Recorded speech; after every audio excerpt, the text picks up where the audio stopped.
The Toronto Blue Jays need to buy offense. It's as simple as that. And looking through the long list of free agents, there are some that catch the eye, like Cody Bellinger, but besides him, not too many, except for one man, who I think would be perfect for the Jays in 2024 from a production value standpoint, his ability to fill in a huge need for the Jays, and overall wouldn't cost too much. None other than JD Martinez. JD Martinez has hit it out again. 31 homers and 96 RBIs in 106 games.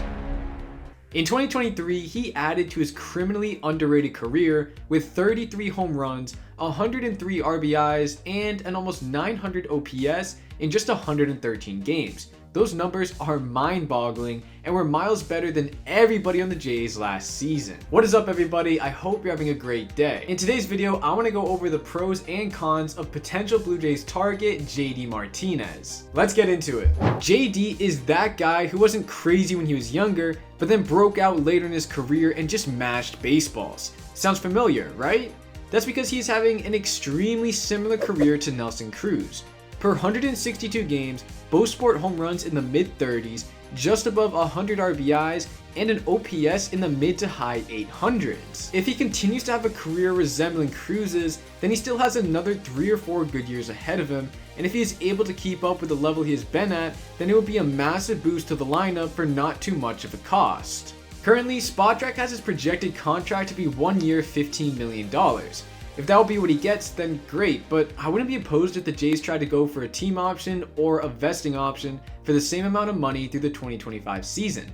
That would give us basically Brandon Belt 2.0 with more production for a little more money, and gives the Jays a much more menacing looking 1 through 5, featuring George Springer, Bo Bichette, Vladimir Guerrero Jr., then JD Martinez. Great names, yes, but not very balanced at all. So they would still need to bring in a lefty. Perhaps they can get Bellinger.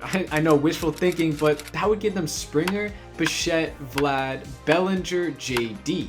And then maybe Varsho as another lefty if he can bring his success he found late in 2023 to the 2024 season. That to me gives the Jays a front 5 or 6 that could compete with most teams in baseball, especially if Vlad and George can rebound. But now that I've filled you with the positives, I do have to acknowledge that there are some negatives from bringing him in. Firstly, most sluggers of his size have struggled with injuries and staying on the field. This is the biggest issue I see going after him, because the last thing we need is for our offensive signing to go down injured with a pulled hammy or something in April. And reason number 2 is he would clog up the DH spot. Let's say all goes right and he plays 120 games. That leaves 40 days for the DH spot to be open for Vlad, Springer, Kirk, and Jano, who are all guys given half days off regularly by the club to keep them fresh. Not ideal. That's why Brandon Belt worked out so well, because when the Jays did want to give a different guy the DH spot, then he could play first base, which is where we saw him about 30% of the time in 2023. Those are by far the biggest concerns I have for signing a guy like JD Martinez. But the value he would bring in would be monumental, and I think overshadow the risk of bringing him in. But now I want you to let me know in the comments if you'd welcome his signing or rather the money be spent elsewhere. And as always, if you enjoyed the video, then make sure to subscribe and leave a like. Both actions help me a lot and I greatly appreciate it. Alright, have a nice rest of your day and I will see you in the next one.